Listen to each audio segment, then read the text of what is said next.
그동안 평안하셨습니까? 앞으로 우리가 수주에 거쳐서 예레미야서를 함께 묵상하고 생각해 보고자 합니다. 예레미야서는 사실 쉬운 책은 아닙니다. 그러나 또 반면에 어떻게 보면 굉장히 단순한 책이라고 얘기할 수 있습니다. 예레미야가 어떤 사람인가 이걸 알고 나면 또 상당히 우리와 굉장히 깊은 그런 연민을 느낄 수 있는 그런 사람입니다. 자, 오늘은 그 예레미야서 1장 1절에서 19절 제일 첫 번째 섹션을 가지고 예레미야의 시대와 그다음에 그가 사역했던 그런 내용을 가지고 좀 묵상해 보도록 하겠습니다. 예레미야서는 이렇게 시작을 하죠. 베냐민 땅 아나돗의 제사장 중 힐기야의 아들 예레미야의 말이니라. 자, 이 말씀을 보면은 예레미야가 시대의 사람의 어떤 위치에 있었는지를 대략 짐작할 수 있습니다. 자, 먼저 이제 이 사람은요, 자기 자신에 대해서 제사장 중 힐기야의 아들이라고 그러는데, 이건 뭐냐면은 예레미야는 비록 제사장으로 사역은 안 했지만 그 사람도 신분은 제사장이라는 거죠. 왜냐하면 제사장은 부모가 제사장이면 태어날 때부터 이제 제사장 캔디데이트 되고, 그리고 이제 20살 때 훈련을 받기 시작하고, 그리고 30살 때 제사장으로 등극하는, 그게 이제 유태인들의 전통이었습니다. 사실은 일과하고 별로 무관하지 않은 게 뭐냐면은 예수님이 우리가 보통 얘기를 할 때 사역을 시작하신 게 30세라고 그러죠. 이건 제가 볼 때는 이런 유태인들의 제사장 제도하고 분명히 또 연관성이 있는 것 같습니다. 하여튼 예레미야는요, 제사장 출신이다. 저는 굉장히 의미심장합니다. 왜냐하면은 우리는 보통 선지자 하면은 제사장들을 되게 싫어하고 미워하고, 그리고 선지서들을 보면은요, 대체적으로 제사장들을 무지무지하게 강하게 비난하는 그런 메시지들이 많습니다. 그런데 여기 우리는 예레미야를 통해서 제사장과 선지자가 사실은 하나 될 수 있다는 가능성, 그리고 이제 성경에 보면 또 한 명의 굉장히 유명한 제사장 출신 선지자가 하나 있습니다. 에스겔입니다. 자, 공교롭게도 이 두 사람의 공통점은 뭐냐면은 예루살렘과 유다가 완전히 멸망하는 586년 BC, 이 시점을 기점으로 해서 전후로 사역을 했다는 것입니다. 그래서 그들의 메시지는 정말 이 잘못된 이스라엘의 종교 제도에서도 대해서도 상당히 많은 그런 권면을 남기고 있습니다. 자, 이 사람도 아나돗 출신이라고 그러죠. 자, 아나돗 하면은 역시 이스라엘의 어떤 사건하고 굉장히 연결이 되어 있습니다. 이것은 어떤 것이냐면은 기억하실지 모르겠는데 사무엘서에 보면은 엘리라는 제사장이 있습니다. 이 하나님께서 이름 모를 선지자를 보내셔가지고 뭐라고 그러냐면은 너 집안에 이제 다 끝났다. 세월이 지나서 이제 사울 시대입니다. 사울이 다윗과 연관되는 일로 인해서 노베에 있는 제사장들을 다 죽이는 일이 일어납니다. 그런데 거기서 유일하게 한 사람이 살아남아서 도망가요. 누구죠? 아비아달입니다. 자, 이 사람은 엘리의 자손입니다. 그래서 그 이름 모를 선지자가 하셨던 말씀이 상당 부분 이미 성취가 돼버린 거죠. 자, 엘리의 자손이었던 이 아비아달이 다윗에게 도망갑니다. 다윗이 이제 쇠퇴하고 솔로몬이 왕위에 오를 때가 됐습니다. 그런데 아비아달이 머리를 잘못 썼어요. 솔로몬 왕으로 지지했으면 좋겠는데 이 사람이 아도니아가 자기가 스스로 왕이 되었을 때 그 정치적인 음모에 관여를 합니다. 솔로몬의 왕이 된 다음에 아도니아는 죽이고, 그 다음에 아비아달은 추방을 시키는데 어디로 추방을 시키냐면 바로 이 아나돗으로 추방을 시킵니다. 그럼 이건 무슨 뜻입니까? 예레미야는 바로 엘리 제사장의 자손이었을 가능성이 100%라는 거예요. 자, 그래서 그런지 예레미야는요 몇 번이나 자기 책 안에서 너희들 정신 똑바로 차리지 않으면은 하나님이 옛적에 실로에 행하신 일처럼 그렇게 너희들에게 행하실 것이라고 경고합니다. 자, 실로가 어떤 곳이었죠? 사실은 엘리 제사장이 사역하던 것이죠. 어린 사무엘이 자라났던 것. 어떻게 됐습니까? 완전히 훼손이 되고 파괴가 됐죠. 이 말을 자신의 아픈 가족사를 지금 떠올리고 있습니다. 그래서 하물며 제사장의 집안에 하나님이 나를 그렇게 사랑하시지만 우리 집안도 그대로 내버려 두지 않으셨다는 거예요. 그래서 정신 똑바로 차리고 하나님을 사랑하라. 이런 권면을 계속해 나가고 있습니다. 그리고 선지자는요 2절에서 보니까 자기가 요시야가 다스린 지 13년에 여호와의 말씀이 그에게 임했다고 합니다. 자, 요시야가 다스린 지 13년. 오늘날의 달력으로 계산하면은 이게 주전 627년입니다. 자, 그런데 문제는 뭐냐면은 이게 예레미야가 태어난 해냐 아니면은 정작 소명을 받은 해냐 선지자로서 이게 학자들 사이에서 계속 논란이에요. 이유가 뭐냐면은 만약에 이때 소명을 받았다면은 이 소명을 받은 다음에 한 20년 동안 예레미야는 사역을 안 합니다. 거의 이 시대에 대해서는 침묵합니다. 게다가 또 어떤 문제가 있냐면은 한 6, 7년 후에 요시야가 다스린 지 18년째 되는 해, 지금 이제 13년째 되는 해죠. 18년째 되던 해에 굉장히 중요한 사건이 하나 터집니다. 어떤 사건이냐면은 hil기야 제사장이 예루살렘 성전을 보수하다가 거기서 오래 묵은 율법책을 하나 발견을 해요. 요시야가 이걸 가져다가 읽고 깜짝 놀라가지고 그동안에 얼마나 하나님의 말씀대로 살지 못했는가에 대해서 충격을 받아서 자기 옷을 찢으면서 괴로워하고 훌다 제사장 선지자의 말씀을 받고 해가지고는 대대적인 종교개혁을 단행을 하죠. 그리고 그때 이스라엘에는 전에 없었던 영적 대각성운동이 일어납니다. 그런데 예레미야서 어디를 찾아봐도 그 대각성운동에 대해서 성전에서 이 두루마리를 찾은 일에 대해서 언급을 안 합니다. 만약에 그가 사역하던 도중에 이런 일이 있었더라면 분명히 어떤 얘기를 했을 거라는 거예요. 그런데 그런 얘기에 대해서 아무 말씀이 없어요. 게다가 또 한 가지 16장 1절에 보면은요 하나님이 예레미야에게 결혼하지 말라고 그러세요. 그런데 만약에 예레미야가 이때 소명을 받았다면 이 627년에 소명을 받았다면 하나님이 결혼하지 말라고 하셨을 때는 나이가 3, 40이 됐습니다. 그런데 예레미야 시대만 해도 결혼 정년기는 12에서 16이었습니다. 그리고 18살 때까지 결혼을 안 하거나 못하면은요 주변에서 신들의 저주를 받았다 그랬어요. 자, 그런 시대란 말이에요. 그러니까 다들 일찍 결혼해요.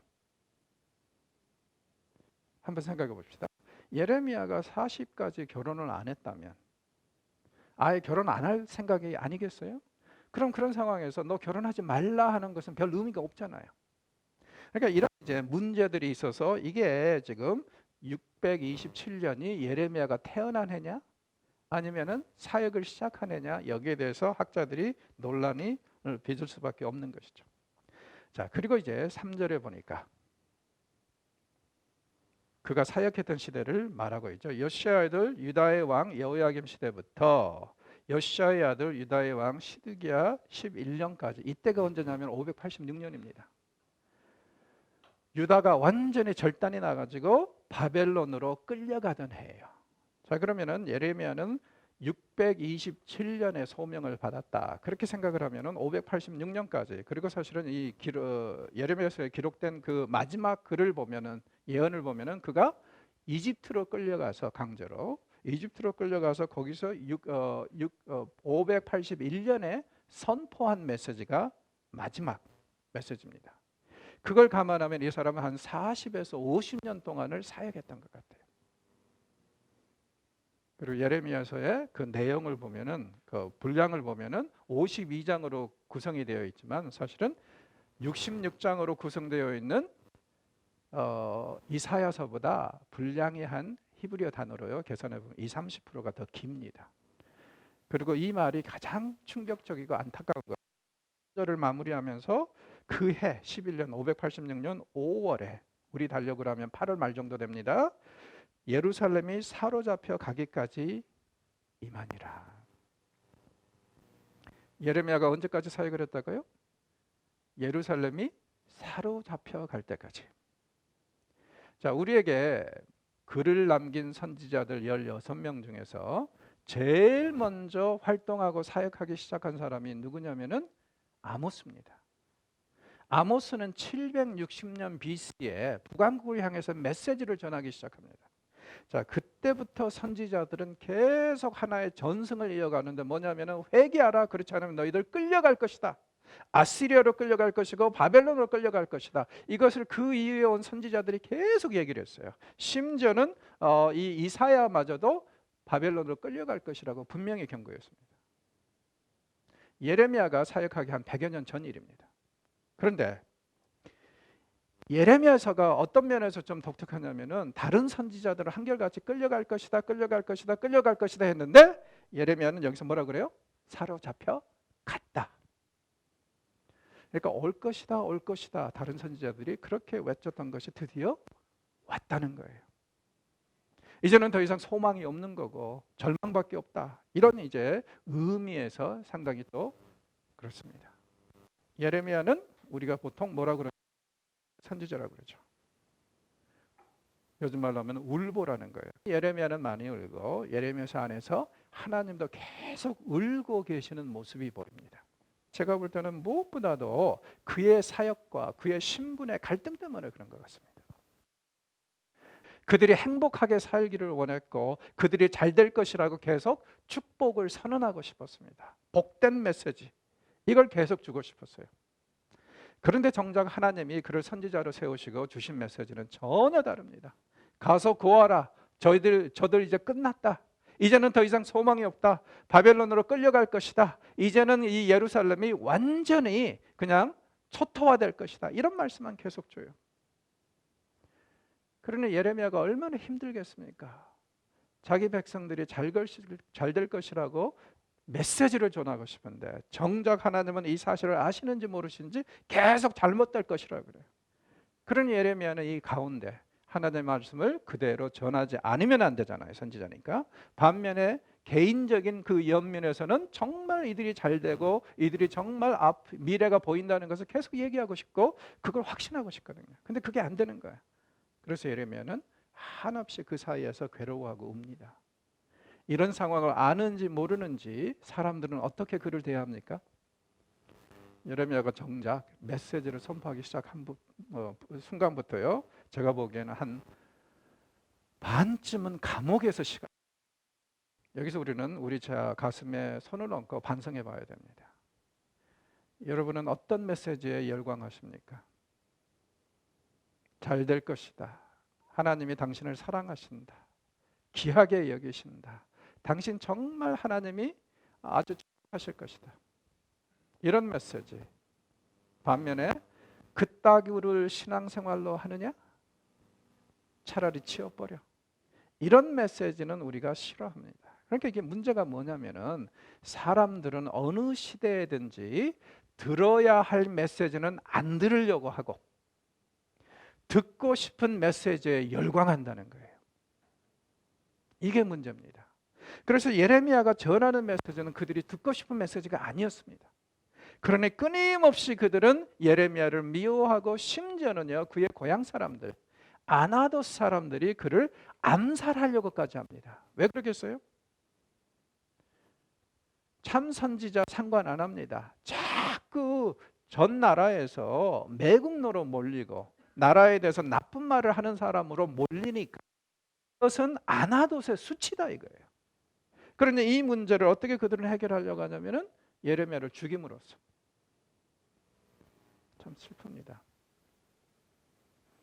우리가 크리스찬으로서 사역자로서 가는 길이 요구하는 대가입니다.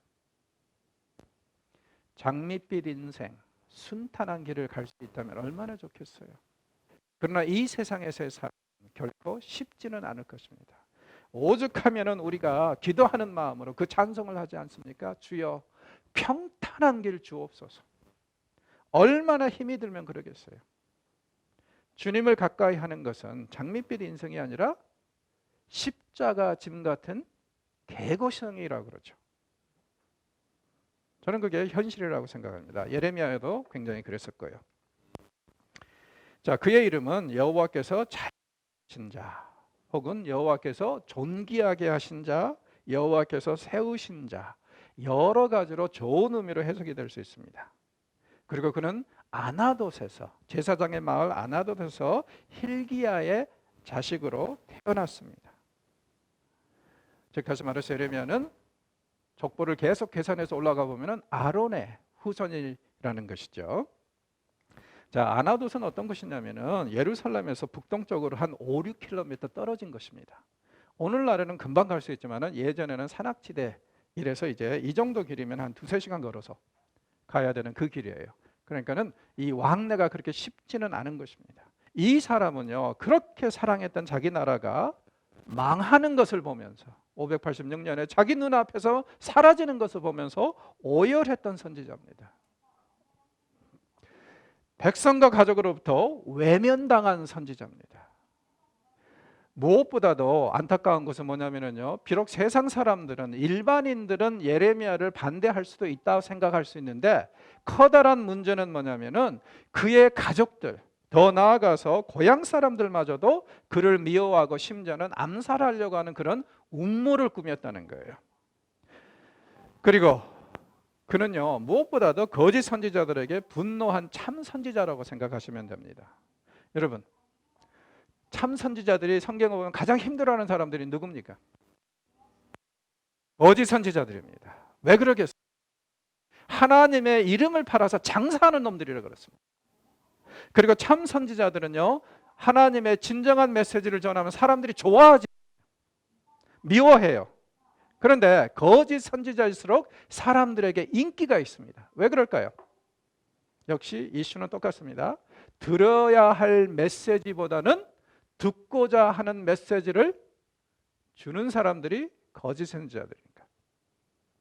예레미야서 안에 보면은 나중에 26장 정도에 가면은요, 예레미야가 거짓 선지자의 우두머리하고 한판 뜨는 얘기가 나옵니다. 그래서 이제 거기서 이 예레미야는 정말 힘들고 어려운 순간에 이 사람들에게 너무나도 존경받는 이 거짓 선지자를 보면서 얼마나 허탈했을까 한번 생각을 해보십시오. 그는요, 하여튼 어찌됐건 간에 이런 거짓, 예수님 이름 팔아가지고 엉뚱한 짓 하고 하나님 이름 팔아서 엉뚱한 짓 하는 그 거짓 선지자들을 굉장히 아주 죄인 취급했을 뿐만 아니라 맹렬하게 비난하고 그리고 아주 사람 취급도 안 했습니다. 맞는 거죠. 이게 우리도 충분히 이해할 수 있는 게, 목회자들이 요즘에 누구 때문에 분노합니까? 목회자들 때문에 분노하죠.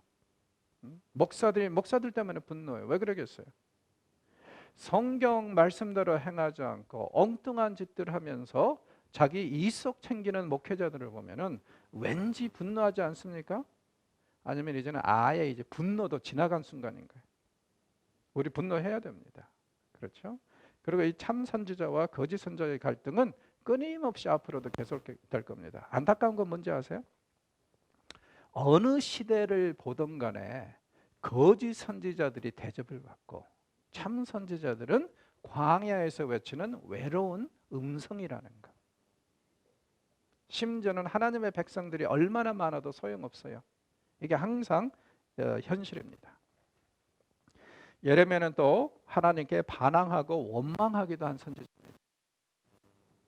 특별히 전반부를 보면은요, 자꾸 하나님을 세상 말로 들이받아요. 뭐라 그러냐면 1장에 보면 하나님이 내가 너를 보호하리라 보호하리라 이런 말씀을 하세요. 하나님 계속 들이받아요.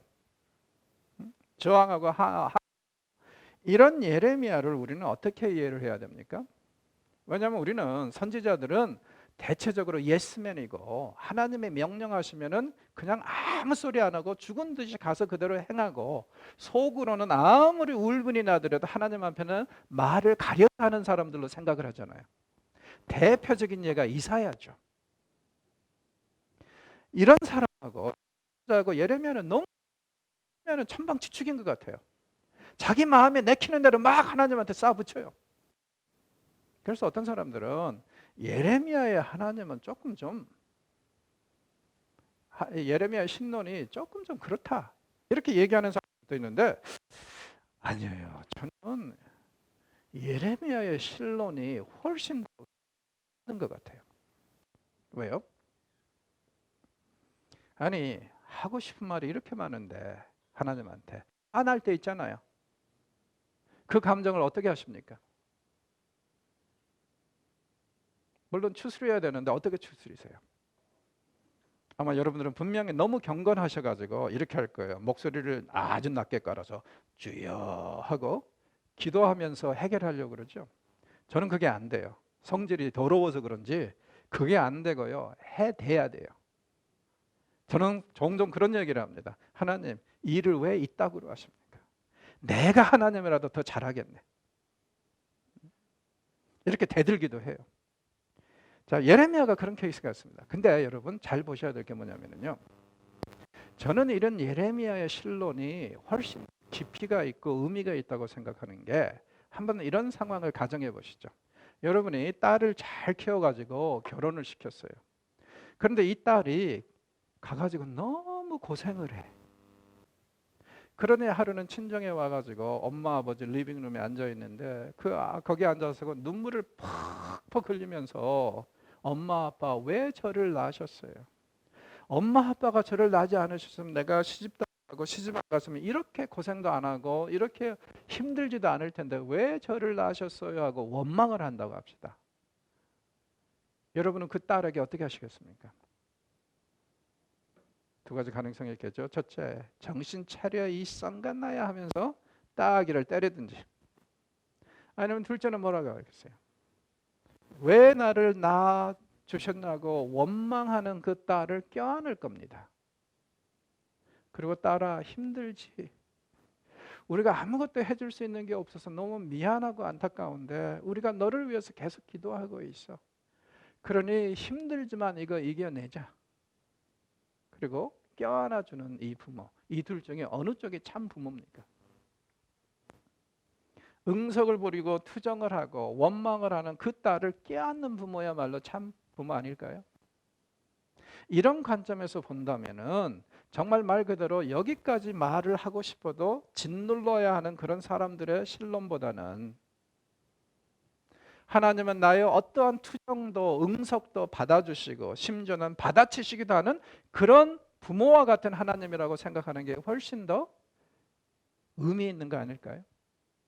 그리고 재미있는 것은 뭐냐면요, 이렇게 예레미야가 막 받아치니까 한 번은 하나님도 견디다 못해가지고 대받아치십니다. 너 조용히 하네? 너 자꾸 이렇게 철없이 까불고 떠들어대면은 내가 너 선지자 이 권한을 빼앗아 가버리겠다. 그럼 예레미야가 뭐라고 그랬어요? 가져가시오. 나 원래 선지자들 마음이 없었는데 잘 됐다고 가져가라고. 이렇게 될 거 아닙니까? 옥신각신해요. 그런데도 좋은 건 뭡니까? 놀라운 것은 둘이 함께 간다는 것. 저는 그래서 예레미야를 통해서 사역자의 애환과 아픔을 참 많이 봅니다.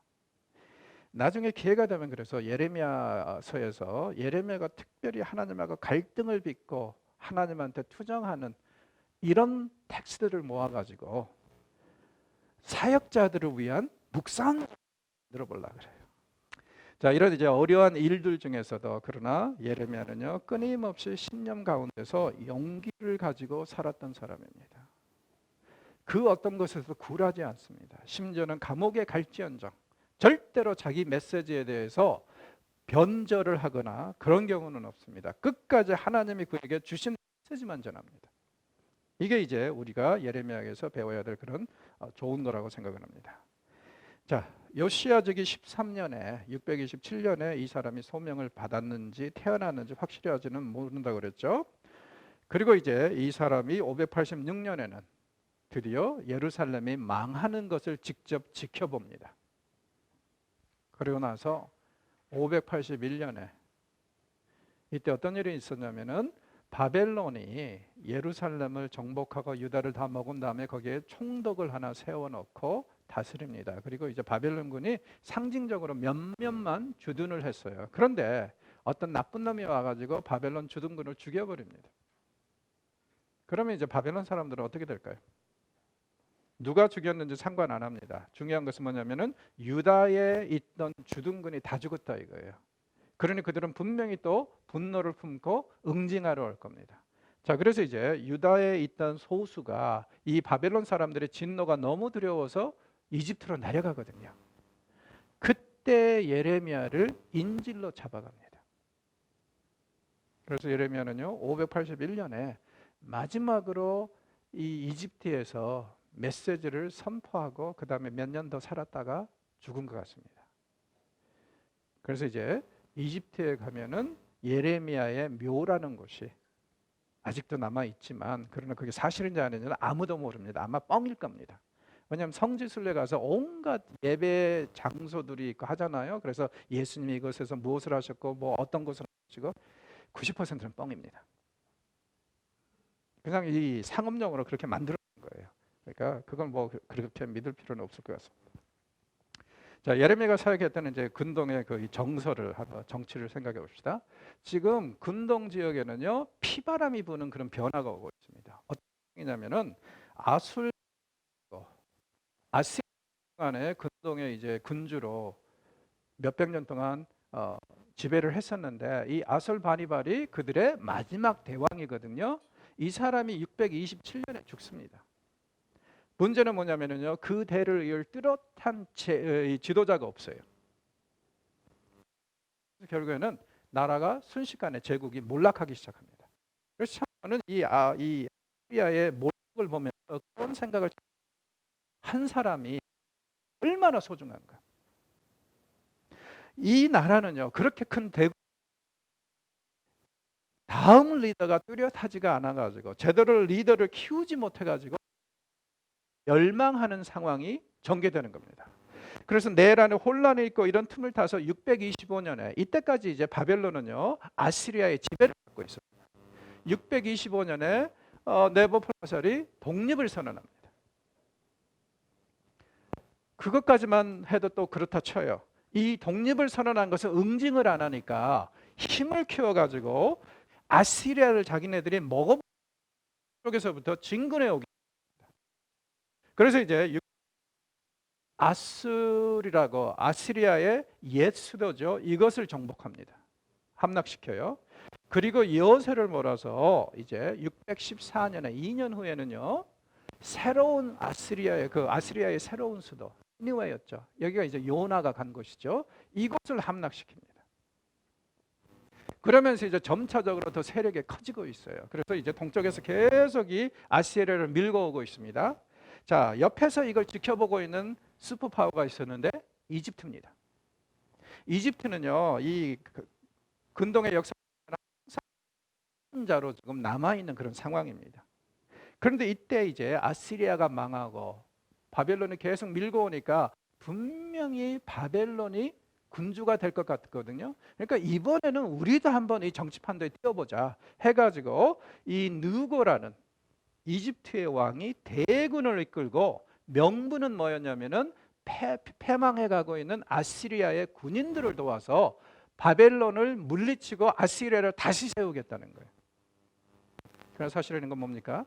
자기네들이 고대 근동의 새 군주가 되겠다는 야심이죠. 그래서 대군을 이끌고 북쪽으로 이제 바벨론하고 싸우러 올라가는데 어디를 지나갈까요? 자, 북쪽에 아시리아가 있고 남쪽에 이집트가 있고 중앙에 완충 지역으로 끼어 있는 게 가나안이죠. 그때 그 앞길을 막은 사람이 있었어요. 요시야 왕이죠. 이게 이제 609년 일입니다. 가만히 생각해 보면은 도저히 풀리지 않는 수수께끼라고 할 수 있는 것이 바로 이겁니다. 왜 요시야 왕은 느고의 앞길을 막았을까? 그리고 특히 느고가 역대기에 보면 뭐라 그러냐면 나는 여호와의 부르심을 받고 올라가고 있으니 너는 비껴라 하잖아요. 만약에 아시리아가 되살아나거나 하면은 요시야는 굉장히 곤란한 위치에 처한다는 거죠. 왜냐하면은 아시리아의 외교 정책에 보면은요, 자기네들이 지배하는 속국들에게 조공만 바치는 것이 아니라 자기네들의 신들도 숭배할 것을 요구를 했어요. 그런데 요시야가 어렸을 때부터 종교를 굉장히 많이 노력을 하고 있고, 그 다음에 더 나아가서 621년에 성전에서 두루마리를 찾은 다음에는 아예 대대적으로 종교 개혁을 단행하죠. 자, 그러면 이건 뭐냐면 아시리아 군주에게 반역하는 행위입니다. 그들의 종교를 내버렸으니까. 그러니 만약에 아시리아가 되살아나면 어때요? 난처한 위치에 처해 있습니다. 그러면 우리가 하나님의 그 이 명령을 받고 간다는 누구의 증언은 어떻게 이해를 해야 되느냐? 아마도 이런 상황인 것 같습니다. 하나님은요, 다시 고대 근동에서 이집트가 바벨론에게 대판 깨지고 나서 2인자로 남기를. 근데 누구라도 야심에 차가지고 한번 해보려고 그러니까 올라가서 깨져보라 이거예요. 그래서 보내시는데 문제는 뭐냐면은 요시아는 이 사실을 모르니까 두려운 거죠. 그래서 이제 역대기 저자는 요시아가 왜 죽었냐면은 하나님을 거역해서 죽었다고 하는 겁니다. 하나님의 이 뜻을 몰라서. 그렇게 이제 기록을 하고 있습니다. 자, 609년에 피도에서 요시아가 죽기는 했지만은요, 이집트 군도 엄청난 피해를 입은 건 사실인 것 같습니다. 왜냐하면은 원래 북쪽으로 유프라tes 강 쪽으로 가다가요, 방향을 돌려서 자기 나라로 다시 돌아갑니다. 그리고 4년 후에야 다시 출격을 해요. 아마도 이 무기토 전투에서 엄청난 피해를 입고 살상이 있었기 때문에 본국으로 돌아가서 다시 재정비해서 올라가는데 4년 걸린 것 같아요. 그러면은 요시아는 사실 죽었지만은요, 이집트에도 엄청난 피해를 입혔을 가능성 굉장히 아주 다분하게 온 것 같아요. 어찌됐건 간에 근동의 상황은 굉장히 급변하는데 결국에는 4년 후에 느고가 다시 출발하지만 605년에 그래서 이제 바벨론이 새로운 군주가 되는 겁니다. 그러니까 지금 예레미야 사는 고대 근동의 정치가 아주 급변하는 시대. 유다도 나름대로 지금 이 파워들 사이에서 어떻게든지 살아남으려고 하는데 쉽지가 않습니다. 왜냐하면 무엇보다도 위치 때문에 그래요. 북쪽에 바벨론이 있고 남쪽에 이집트가 있으니까. 그리고 이놈이 바벨론을 향해서 가든지 저놈이 이놈을 향해서 오든지 간에 꼭 지나가야 될 길목이 가나안이거든요. 그러니까 이놈이 지나갈 때 치고 저놈이 지나갈 때 치고. 여러분, 역사 속에서 보면 항상 약소 국가들의 서름은 이런 식으로 나타납니다. 유다는 역사 속에서 보면 항상 이랬습니다. 참 슬픈 민족이라고 할 수 있죠. 자, 그리고 이제 유다의 역사를 간단히 정리하면 이렇게 얘기할 수 있을 것 같습니다. 605년에 갈그미스 전투에서 바벨론이 패권을 잡았다고 그랬죠. 여세를 몰아가지고 이집트를 벌하겠다고 내려갑니다. 자, 그럼 내려가면 어느 쪽을 또 거쳐야 돼요? 가나안 지역. 그래서 이때 가나안 지역을 지나가면서 이스라엘에게 충성, 유다에게 충성을 요구하죠. 그리고 왕족들 몇 명을 인질로 잡아갑니다. 이때 잡혀간 사람이 다니엘과 세 친구를 포함한 1차 포로민들의 인질들. 605년에. 자, 그런데 이제 바벨론이 큰 군대를 이끌고 이집트 국경까지 갔을 때 어떤 일이 벌어지냐면은 이때 이제 장군이 느부갓네살이었는데 이 사람이 누구냐면 왕자예요. 세자. 근데 바벨론에서 소식이 들립니다. 그의 아버지, 왕이자 그의 아버지 느부갓네살이 죽었다는 소식. 그래서 이 사람이 전투를 그만두고 급히 귀국하죠. 왜? 딴 놈이 왕이 되면 안 되니까. 그게 이제 605년의 일이고요. 그 다음에 이제 이 600년에 이때는 이제 바벨론에게 유다가 충성을 맹세한 때인데 600년에 가나안 지역에 소문이 하나 돕니다. 어떤 소문이 도냐면은 바벨론에서 쿠데타가 일어났다. 그래서 예루살렘에서 약소 국가들, 가나안 지역에 있는 나라들이 모여가지고 서로 협의를 합니다. 이번이 기회다. 어떤 기회요? 바벨론에게 저항하고 독립을 선언하고 이집트로 붙을 기회라고 생각을 한 거예요. 근데 딱 그렇게 털떡같이 믿고 한 겁니다. 문제가 뭐냐면은 그 쿠데타는 순식간에 깨져버리고, 그리고 바벨론 사람들이 이 소식을 알고는 대군을 이끌고 가나안 지역에 들어와 순식간에 다 장악해버리고 예루살렘만 포위된 상태입니다. 598년 12월 예루살렘이 포위된 상태에서 여호야김 왕이 의문사를 당해요. 어떤 일이 벌어졌을까? 학자들은 대체적으로 친바벨론파 사람들이, 정치인들이 바벨론 사람들의 진노를 달래기 위해서 암살했을 거라고 합니다. 하여튼 그런 일이 있습니다. 그리고 이제 드디어 597년에 다시 바벨론으로 넘어가요. 바벨론 사람들이 가만히 있지 않죠. 이때 여호야긴이 됐던 여호야긴. 자, 김과 긴이 있죠. 이렇게 외우시면 돼요. 김이 길다. 순서가 있습니다. 그래서 여호야긴을 잡아가면서 또 성경에 보면 누구를 잡아갑니까? 에스겔 선지자. 597년에 인질들을 잡아가고 그 자리에 여호야긴 자리에 누구를 세우냐면은 마지막 유다의 왕 시드기야를 세워요. 그래서 시드기야가 한 10년을 하다가 드디어 이제 580년에 나라가 완전히 망하는데 이 시드기야의 논리도 도대체 이해가 안 갑니다. 왜냐면은요, 여호야김 같은 경우는 그를 왕으로 세운 자가 이집트 사람들이기 때문에 그들에게 충성하기 위해서 바벨론에 반역을 했다고 생각할 수도 있어요. 자, 그런데 시드기야 같은 경우에는 바벨론 사람들이 왕으로 세워졌거든요. 근데 그 바벨론을 향해서 반역을 했어. 그러니까 혼란스러운 시대에 논리와 이성과 가치와 윤리와 도덕, 책임은 아무 의미가 없다는 얘기겠죠. 그래서 결국에는 586년에 그런 슬픈 역사가 일어납니다. 이 시대에 이제 왕들의 그 변화를 보십시오. 이의 대를 이어서 여호아스가 왕이 되지만 3개월 만에 이집트로 끌려갑니다. 그리고 이집트 사람들이 여호야김을 왕으로 세웁니다. 원래 이 사람 이름이 엘리아스였죠. 이름을 바꿔서 이렇게 세웠어요. 그리고 여호야김이 598년 12월에 죽을 때 그의 아들 여호야긴이 왕이 됩니다. 대를 이어서. 이 사람도 3개월 왕하다가 이번에는 바벨론으로 끌려갑니다. 그리고 그 자리에 그의 숙부였던 시드기야가 왕이 돼요. 자, 그러면 이 시대가 뭔가 좀 혼란스럽죠. 어떤 시대입니까? 원래 왕은요, 조상에게서 자손으로 이어져야 정상이죠. 그런데 여기에 보니까 지금 대를 거슬러 올라가고 있어요.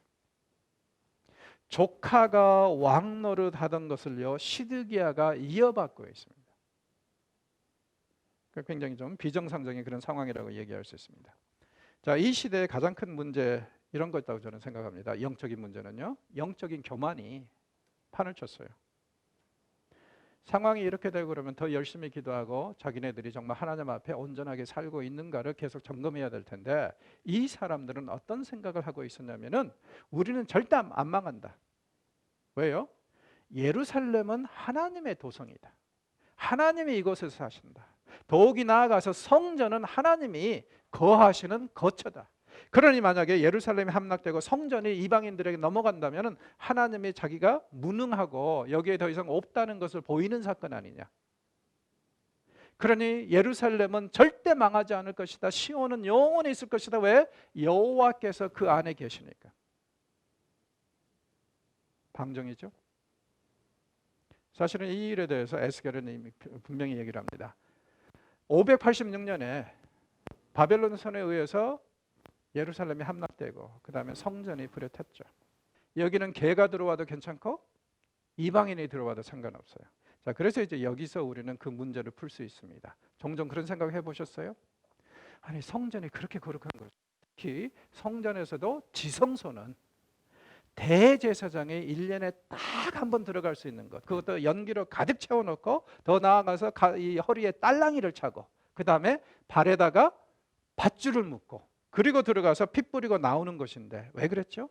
요세푸스에 의하면은 그 안에 들어가서 혹시 대제사장이 잘못해서 죽어버리면은 이 사람들이 들어가서 시체를 꺼내올 수가 없잖아요. 그래서 이제 혹시 죽었을 경우에 밖에서 시체를 끌어내려고 밧줄을 묶었고, 그 다음에 이제 딸랑이는 왜 그러냐면은 나올 시간이 됐는데 아직 지체가 돼요. 근데 딸랑이 소리가 나면 아직도 움직이고 있기 때문에 살았다는 얘기 아니에요. 그러니까 밧줄을 당길 필요가 없다는 거죠.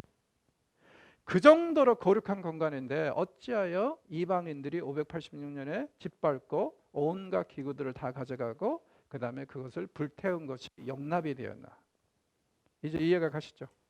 5년 전에 이미 다 끝난 일입니다. 상황을 보면서 이 교훈을 얻어야 됩니다. 어떤 교훈이냐면은 신학이 잘못되면 사람을 살리는 게 아니라 죽인다. 오히려 이 사람들이 회개를 한 것은 뭐냐면은 자기네들은 절대 망하지 않을 것이라는 거. 하나님이 절대로 예루살렘을 떠날 일이 없다고 확신했. 하나님과의 관계를 건강하게 잘 유지하면 당연한 일이라고 얘기할 수 있는데 이스라엘은 그런 상황이 아니거든요. 그래서 우리가 신학이 얼마나 중요한가를 다시 한번 볼 필요가 있는 것 같습니다. 자, 예레미야서 하면 또 새 언약이 굉장히 중요하게 부각이 되죠. 무엇보다도 새 언약 하나님은 자기 백성과의 관계를 회복시키실 것입니다. 그러므로 서로에게 여호와를 알라 할 필요가 없을 정도로 그렇게 박식하게 된다. 즉 다시 말해서 이 새 언약은 무엇보다도요 참 지식에 근거하고 제 문제를 온전하게 해결해 주신다는 거예요. 자, 이 똑같은 시대를 에스겔은 뭐라 그럽니까? 표현이 좀 다르죠. 돌과 같이 굳은 마음을 제거하고 살과 같이 부드러운 마음을 넣어주시는 그 시대, 새 언약 시대인데 요즘 말로 하면 뭡니까? 심장 이식 수술을 받는 시대. 그거예요. 그러니까 표현은 다른데 같은 시대를 놀이를 하고 있습니다. 자, 새 언약이 그런 겁니다. 그리고 이것은 참 지식. 지식을 강조하는 게 왜 그러냐면은 선지자들은 이런 생각을 가지고 있었어요. 왜 사람 죄를 짓고 하냐면은 하나님을 몰라서. 그래서 만약에 참 지식을 주면 그들이 더 이상 죄를 짓지 않을 것이고 하나님은 분노케 하지 않을 거라는 거예요. 저는 맞는 얘기라고 생각합니다. 오늘날 일부 목회자들이 왜 저렇게 개막난 짓처럼 설교를 하고 엉뚱한 짓들을 하고 무당질 하는지 왜 그러겠어요? 하나님을 몰라서, 하나님 말씀을 몰라서. 그러니 저는 물론 이제 악의적으로 그렇게 하는 사람들도 몇 명 있겠죠. 근데 제가 중에 10% 이상은요 몰라서 그래요. 그게는 뭐냐면 그들 지식, 성경을 제대로 가르쳐 주면은 그들이 회개하고 바뀔 거라는 거죠. 그리고 그들이 바뀌면은 설교가 바뀌고 교회가 바뀌고 교회가 바뀌면 이 사회가 바뀔 거라는 거죠. 인간의 죄는 선지자들에 의하면은 하나님을 모르는 무지함에서 비롯됩니다. 그러니 우리가 더욱더 열심히 배워야죠. 더욱더 열심히 정말 성경이 뭐라고 하는지 하나님 어떤 좀 잘 생각해 봐야 되겠죠. 그리고 새 언약을 얘기할 때 참 인상적인 사건이 하나 있습니다. 32장 6절에서 15절에 보면은요 어떤 얘기가 나오냐면은 예레미야가 감옥에 갇혀 있는 상황입니다. 그런데 그 전날 밤에 하나님이 딱 감옥에 있는 예레미야에게 오셔가지고 뭐라 그러냐면은 야 내일 이맘때쯤에 네 친척이 와서 너보고 아나돗에 있는 땅을 사라고 할 것이다. 고대 사회에서는 땅을 사고 파는 것이 굉장히 어려운 일이었고 가족들, 집안 사람들에게 먼저 그 우선권이 있었죠. 그러니까 예레미야가 그 순차가 된 거예요. 그래서 올 거니까 돈 주고 사라 그래요. 아니 생각해 보세요. 감옥에 갇힌 이유가 뭐냐면은 바벨론으로 끌려갈 것이다. 이 나라는 다 망한다. 이 메시지 전하느라고 감옥에 와 있단 말이에요. 그런데 이 사람이 땅을 사요. 다음날. 왜요? 이거 발각되려고. 발각되면 사람들이 그럴까? 나쁜 놈. 사실은요. 앞으로 이렇게 될 것이라는 보증수표. 비록 오늘은 끌려가지만 오늘은 우리가 으로 가지만 어떻다는 거예요? 이게 끝이 아니다. 내가 지금 이 땅을 하나님의 명령에 의해서 사지 않았느냐? 이 땅의 소유권은 나에게 있고 언젠가는 내 후손들이 이 땅을 누릴 날이 올 거라는 거. 법적인 권리가 있으니까. 너희들 꼭 돌아온다. 여러분 성경을 잘 보십시오. 성경은 더 구체적으로 선지자들은요 절대로 하나님은 죽이기 위한 심판하신 분 아니라고 그럽니다. 하나님은 살리기 위한 심판을 하시는 분이지 절대로 죽이는 심판하시는 분은 아니에요. 그래서 아무리 절박한 상황이고 절망적인 상황이라 해도 꼭 살 길을 주실 뿐만 아니라 그들을 더 정결하게 하고 더 건강하게 하기 위해서 그래서 그들이 하나님의 축복을 충분히 누릴 수 있도록 하게 하기 위해서 심판하신다는 거예요. 그러니 야고보 그럽니까? 야고보 사도가 너희들이 여호와께 얻어 기뻐하라고 그러죠. 왜? 소망이 있는 아픔이니까. 우리가 정정하다 보면 하나님한테 얻어 터질 때가 있습니다. 그리고 여러분 절망하지는 맙시다. 왜요? 얻어 터짐이 빨리 오면 그만큼 회복 빨라질 거기 때문에, 하나님의 위로와 축복도 더 빨라질 거기 때문에, 그러니 괜찮은 거예요. 어떻게 하시겠습니까? 하나님의 심판을 받아보시겠습니까? 그렇다고 해서 하나님의 심판을 갈망하지는 마세요. 하나님의 심판은 안 받는 게 최고입니다. 그런데 꼭 받아야 될 경우에는 받더라도 절망하지는 마십시오. 왜? 그 뒤에는 회복과 위로와 치유가 임할 것이니까. 그렇죠? 자, 한 가지만 더 얘기하고 이 세션을 마무리하겠습니다. 예레미야가 627년에 소명을 받았다고 그러는데 그걸 우리가 어떻게 이해를 해야 되는지 말해서 이렇게 얘기하고 싶습니다. 예레미야가 627년에 태어났다는 얘기는 아니고, 일부 학자들은 그렇게 얘기를 한다고 그랬죠. 나이 때문에. 이 굉장히 어렸을 때 1장에 보면은 하나님의 소명이라고 그러죠. 저는 말도 잘 할 줄 모릅니다. 이런 상당 부분 굉장히 어립니다. 아주 어렸을 때 소명을 받았는데 그 다음에 상당 기간 동안 성장하게 하는 일이 없다가 나중에 성인이 돼서 사역을 시작했다는 거예요. 한 20년 후에. 그래서 이제 627년을 저는요, 예레미야가 소명을 받은 해인데 이때 나이가 하면 4-5살. 가능한 얘기입니까? 성경에 보면은 이 비슷한 일이 하나 있죠. 사무엘. 어린 사무엘이 아마 하나님의 말씀이 그에게 임했을 때 한 30살 됐던 것 같아요. 그래서 정작 그가 사역을 시작한 때는 성장한 후죠. 그래서 지금 예레미야의 경우도 그런 경우가 아닐까. 그렇게 본다면 그게 큰 문제는 안 될 거라고 저는 생각합니다. 자, 오늘은 여기서 마무리하고 다음에는 1장 4절부터 함께 살펴보도록 하겠습니다. 감사합니다.